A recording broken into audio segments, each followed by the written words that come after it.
예, 안녕하십니까. 오늘 그 JTBC 태블릿 PC 조작 보도 관련해서 좀 짧게 지금 방통심의가 아주 긴박하게 돌아가니까 좀 소식을 전해드리겠습니다.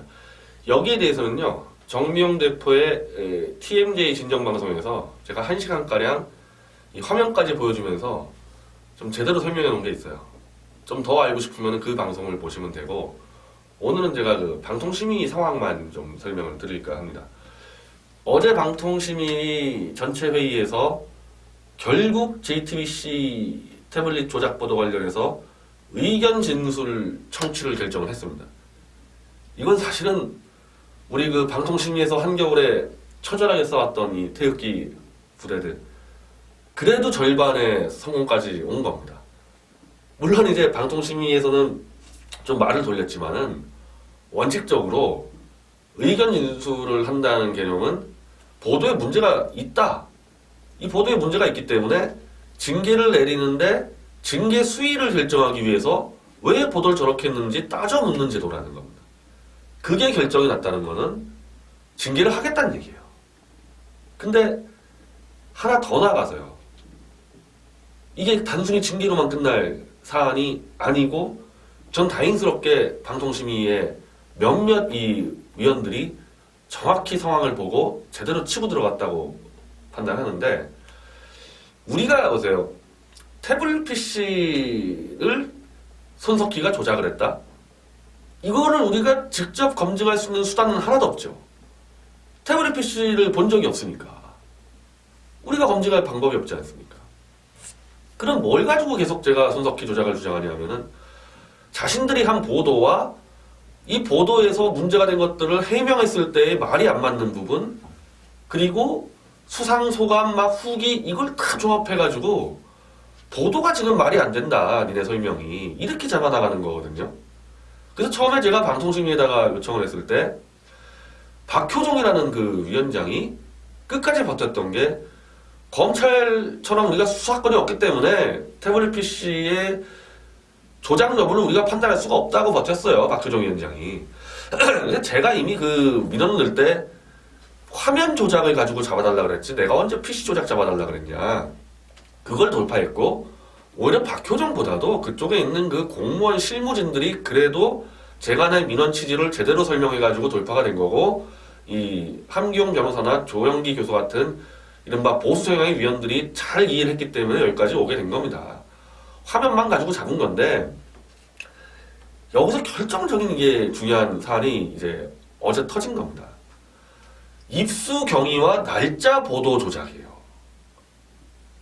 태블릿 PC를 손석희가 어떻게 조작했는지는 우리는 입증할 방법이 없는데, 말이 앞뒤가 다 안 맞기 시작하니까 최소한 JTBC가 언제 어디서 태블릿 PC를 입수했는지를 정확하지가 않다.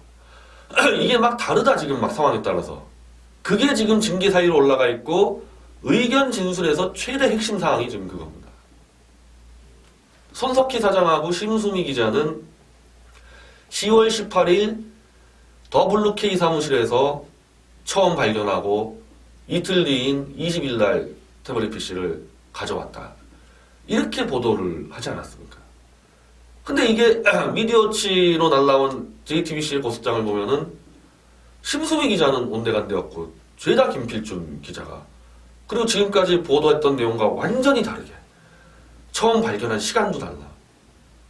이 태블릿 PC를 중간에 또 들고 막 다른 데로 다니고, 삼성 A센터로 들고 가서 거기서 키고 다시 또 들고 가서 갖다 놓고, 보도해서 전혀 없는 내용들이 막 다 들어가 있습니다.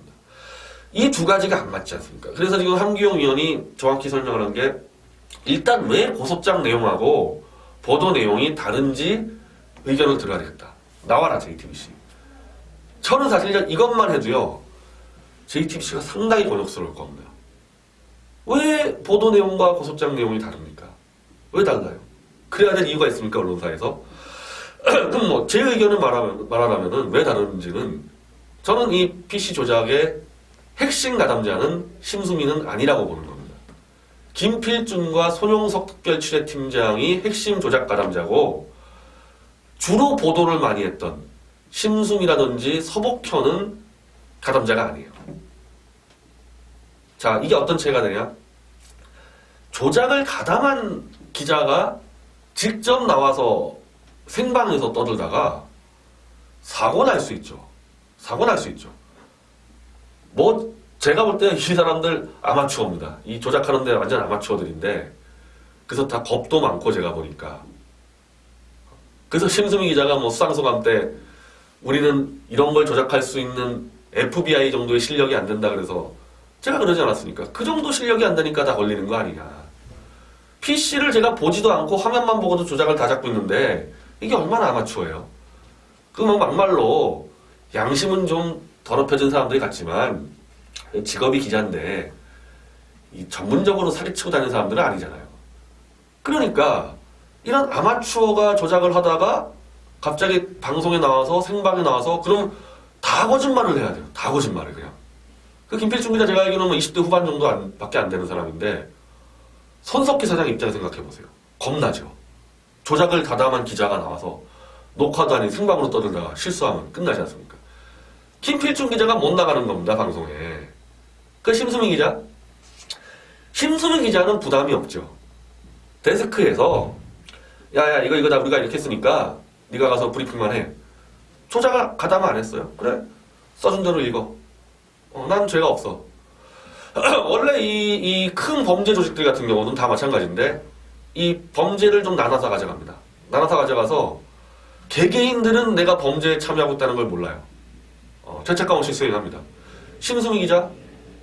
저는 사실은 심수미 기자가 이 조작에 깊이 가담했다는 거라고 보고 그 수상 여기자 대상 시상식 때 제가 가고 했는데 당당하게 상 받으러 오는 거 보고 야 무슨 기자가 저렇게 뻔뻔할까 싶었는데 이제 와서 보니까 그때까지는 제가 JTBC의 고소장을 못 받아봤을 때고 고소장을 보니까 심수미 기자는 조작에 가담을 안 했어요.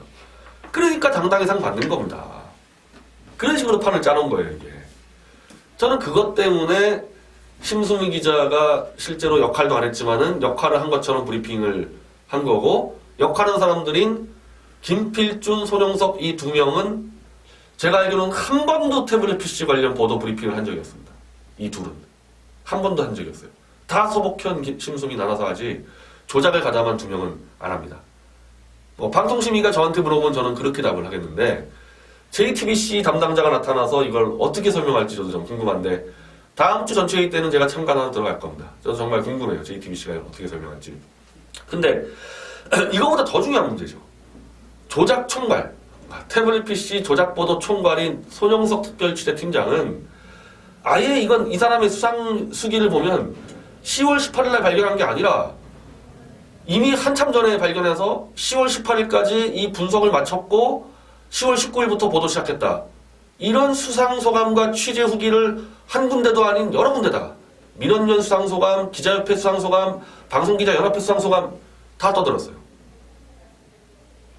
이때는 태블릿 PC의 입수 경위를 해명 보도하기 전입니다. 이거 12월 8일 날 해명 보도했기 때문에 이 수상소감들은 다 11월 달에 나온 것들이거든요. 자, 누가 맞을까요? 손영석 팀장이 맞죠. 취재를 총괄했고 이미 그 입수 경위를 설명하기 전에 자기가 솔직히 얘기한 겁니다. 10월 10일 정도 일주일 전 그러니까 보도하기 일주일 한참 전에 최소한 10월 10일 정도 이전에 입수해가지고 자기들이 상암동 비밀 아지트에서 막 만져가지고 18일날 맞췄다. 그러면 18일날 처음 발견했다는 이 알리바이가 완전히 무너지지 않습니까? 자, 그래서 이 방송심의의 의견 진술을 저는 이미 방송심의에다가 공문을 쐈습니다. 손영석을 부르지 않으면은 의미 없다. 손영석을 불러야지만 이 진실을 밝힐 수 있다. 만약에 방송심의에서 의견 진술을 손영석을 안 부르면은 위원장부터 위원 9명 전부 다 직무유기로 고발한다. 이런 공문을 보내놨고 여러 차례 칼럼을 썼는데 어제 방송심의의 이 결정사항을 보니까 단순히 고소장과 보도 내용이 다른 것뿐이 아니라 대체 정확한 입수 날짜와 경위가 뭔지를 따지겠다 불러서 저는 저희가 쏜 공문을 방송심의가 이해했다고 봅니다. 그걸 따지려면 무조건 손영석을 불러야 되거든요. 자, 만약에 그러면 손영석이 나타났다. 이 사람 뭐라 그럴 거예요? 나타나서 이 수상소감하고 딱 보여주면서 이거 왜 이렇게 썼냐 그러면 헛소리입니다. 헛소리 했습니다. 이상하죠? 자, 그러면은 방통심의는 수사권이 없어요. 수사권이 없기 때문에 일단 입수경위 날짜 장소는 분명히 조작 보도는 드러났기 때문에 고소장가 왔을 때 중징계를 내려야 됩니다. 투표로.